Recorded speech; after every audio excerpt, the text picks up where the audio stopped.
Following the February NCUA board meeting, we caught up with NCUA board member Rick Metsger.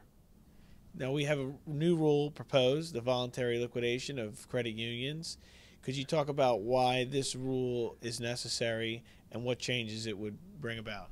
This goes back to our commitment to look at our rules on a rotating basis, 1/3 of our rules every year, to see are they still contemporary, do they still meet the needs as originally addressed, and do they need modifications.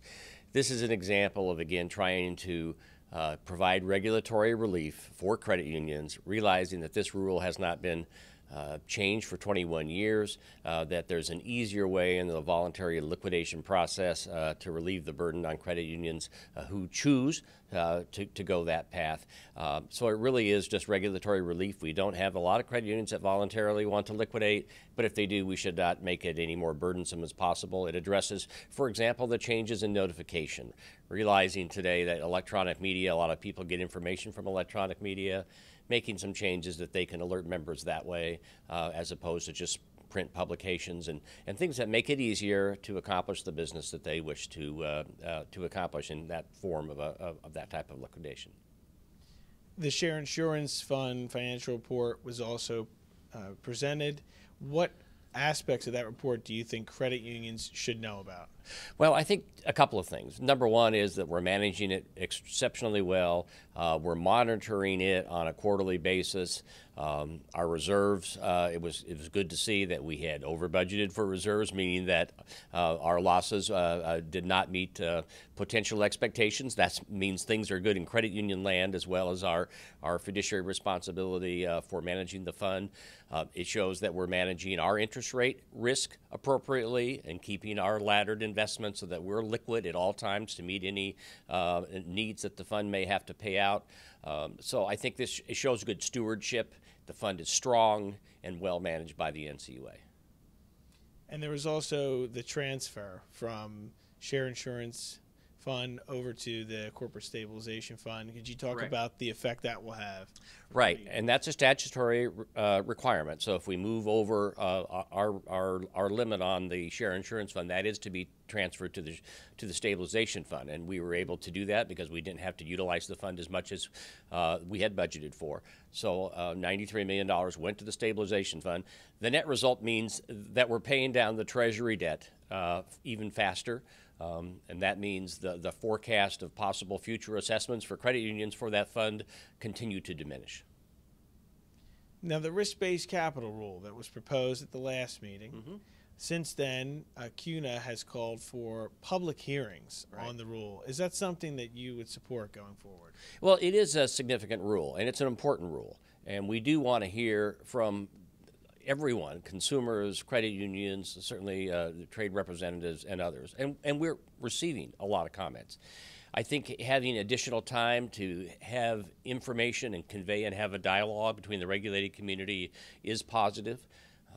I've been in contact with the chairman's office about having those opportunities.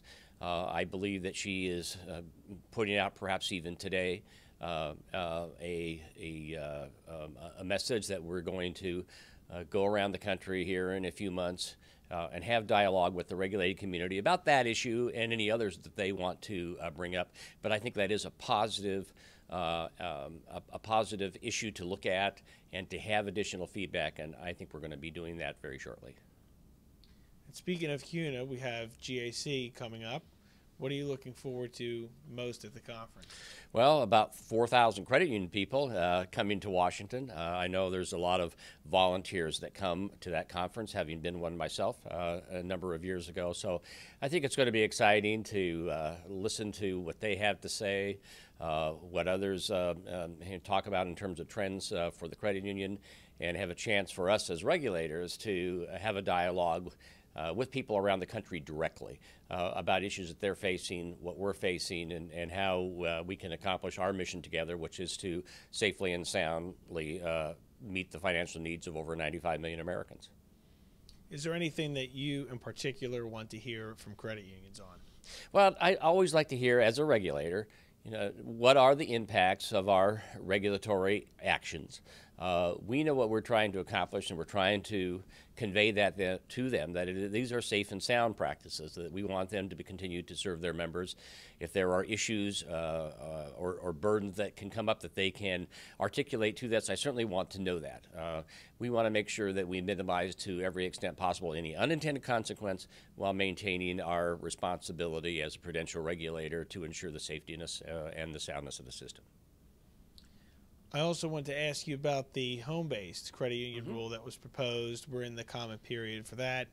I understand there's been some comments coming through for the rule. Do you look at that right now as something that's going to be, you think, finalized soon and still a good rule to go forward with for credit unions? I do believe that we need to modernize for access by members to their credit union to make sure that they are easily accessible, to also make sure that they have the opportunity to grow and can thrive, and to make sure that our examiners have a safe environment in which to conduct their work.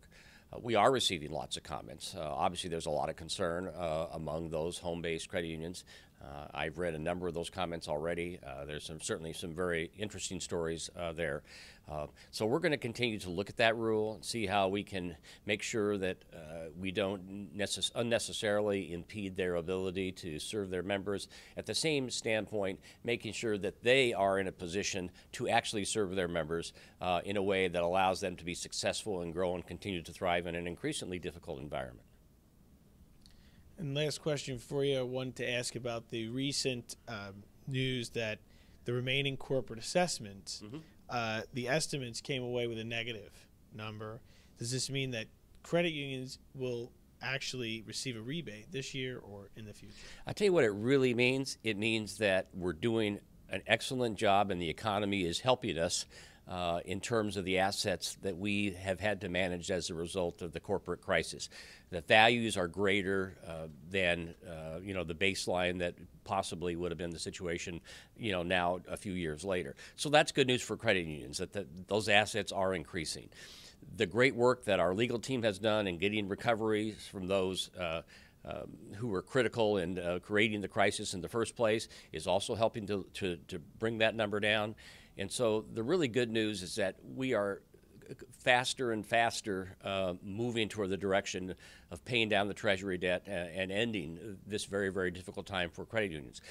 There's certainly not going to be any rebate at this point, but we can forecast down the road that there is a strong likelihood that in a number of years, certainly when this chapter first closes in 2021, that is a real possibility, that the credit unions will have that chance to have some extra dollars in their pockets. But we don't know. We always have to prepare for contingencies. We don't know what the economic climate is going to be for the next 6 years.